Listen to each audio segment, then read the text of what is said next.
Salut les amis. Je me sens souvent défiée quand la vie devient compliquée et l'agenda est très chargé. Comment garder un cœur assoiffé pour la présence de Dieu quand nos responsabilités et nos obligations nous dépassent? Vous savez, quand le corps humain est déshydraté, on ne ressent pas forcément la soif tout de suite. Le moment où on a soif est bien après le moment où l'organisme a besoin d'eau.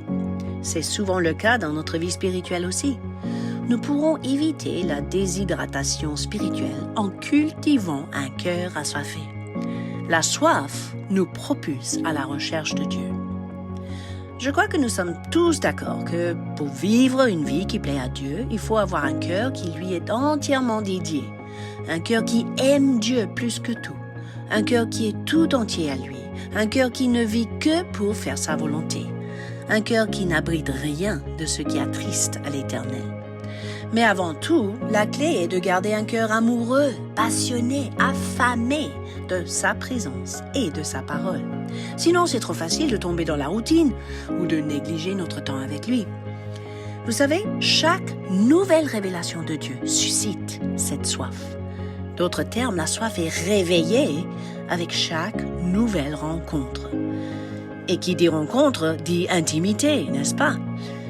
Plus on est intime avec le Seigneur, plus on est désireux de sa présence. On ne peut pas goûter de sa présence et rester indifférent. Alors si le fondement est l'intimité, que sont les obstacles à l'intimité? Par expérience, je peux partager avec vous ce que j'ai découvert. Par exemple, ceux qui nous empêchent de poursuivre Dieu, souvent la religion. Les rites, les rituels, les routines. Comment surmonter la religion? Par la repentance, la véritable nouvelle naissance. Parce que votre esprit régénéré est créé pour être intime avec Dieu. Un autre obstacle, c'est le mécontentement. Eh oui, les plaintes, les murmures, ça rend l'atmosphère vraiment toxique. Mais un cœur reconnaissant purifie l'air toxique et nous donne une belle vision de qui est notre Dieu. Troisième chose, les offenses. Vous savez, si vous gardez l'amertume et le ressentiment dans le cœur, c'est le résultat de votre jugement de quelqu'un. Donc la seule solution, c'est le pardon, où on renonce à être juge. On renonce à toute forme de jugement et on accorde librement et généreusement le pardon, comme Dieu nous a accordé le pardon. D'autres obstacles, le doute, l'incrédulité. Vous savez, selon Hébreux 11:6, sans la foi, il est impossible d'être agréable à Dieu. Quelle est la solution? S'immerger dans la parole de Dieu pour retrouver la foi et alimenter une confiance inébranlable avec les promesses de Dieu. Un autre obstacle, c'est tout ce qui est intellectualisme, des raisonnements. Il faut vraiment apprendre à alimenter votre âme de la vérité de Dieu. Selon 2 Corinthiens 10:5, nous renversons tous ces raisonnements et toute auteur qui se lève contre la connaissance de Dieu ou qui se lève pour faire obstacle à l'intimité avec Dieu. Et nous amenons toute pensée captive à l'obéissance de Christ. En plus, même Jésus a dit dans Jean 4, verset 24, « Dieu est esprit. Il faut que ceux qui l'adorent en esprit et en vérité. » C'est pas une question de raisonnement humain, mais vraiment d'entrer dans cette dimension de l'esprit pour venir en contact, en connexion avec Dieu. Autrement, un autre obstacle, c'est l'orgueil, l'autosuffisance. C'est quand même une idée très subtile, parce qu'on peut se dire sans réaliser qu'on est capable de tout faire sans son aide, sans sa présence. C'est un mensonge, cela. Il nous faut donc nous humilier et admettre librement notre besoin de lui et aussi notre désir de lui. Un autre obstacle, c'est l'amour du confort. La seule manière de surmonter cela, c'est mourir à soi-même, d'après ce que je vois dans la Bible. Et finalement, un obstacle parfois subtil, parfois très évident, c'est la crainte. Oui, la crainte de l'intimité est une immense barrière qui peut nous empêcher de poursuivre Dieu, de nous rapprocher de Dieu. Pourtant, la Bible dit dans 1 Jean 4:18 que l'amour parfait bannit la crainte. Si votre cœur est piégé par cette crainte, venez adorer Dieu, goûter de cet amour parfait qui guérisse les souvenirs des choses désagréables du passé, qui libère et qui restaure l'âme et qui vous permet de cultiver un cœur assoiffé. Vous savez, le contraire de la faim, c'est la satiété.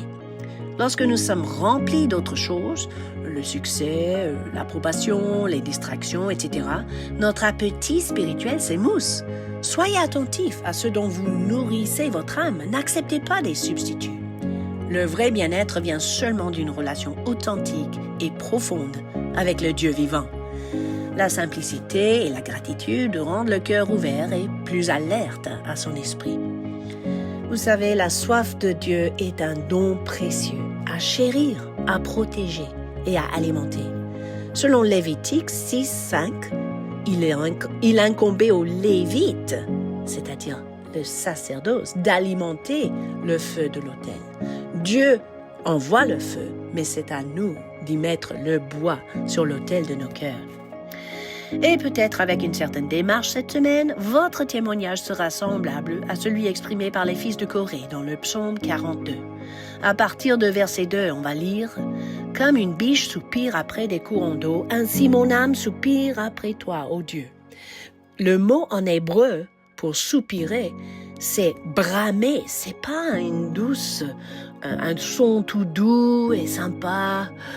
Ah non, c'est un son très violent, très féroce, c'est-à-dire une soif ardente. Et il continue, « Mon âme a soif de Dieu, du Dieu vivant. Quand irai-je et paraître-je devant la face de Dieu ?» Cela parle de quoi? Une rencontre, comme nous avons dit. Mes larmes sont ma nourriture jour et nuit, pendant qu'on me dit sans cesse « Où est ton Dieu ?» Là, je détecte un peu de pitié de soi, n'est-ce pas? Verset 5, « Je me rappelle avec effusion de cœur quand je marchais entouré de la foule et que je m'avançais à sa tête vers la maison de Dieu, au milieu des cris de joie et des actions de grâce d'une multitude en fête. » Vous savez, se rappeler des rencontres précédentes avec Dieu sert à susciter un cœur assoiffé aussi. Puis finalement, il va finir en parlant en son âme, « Mais pourquoi t'as battu mon âme et gémis-tu au-dedans de moi? Espère en Dieu, car je le louerai encore. » J'entends une décision, une détermination. Il dit, « Je le louerai encore. Il est mon salut et mon Dieu. » Un cœur assoiffé cherche le Seigneur encore et encore. Un cœur assoiffé adore le Seigneur encore et encore. Un cœur assoiffé vient à sa rencontre encore et encore. Mes amis, je prie que votre soif pour Dieu grandisse et s'approfondisse jour après jour. À bientôt!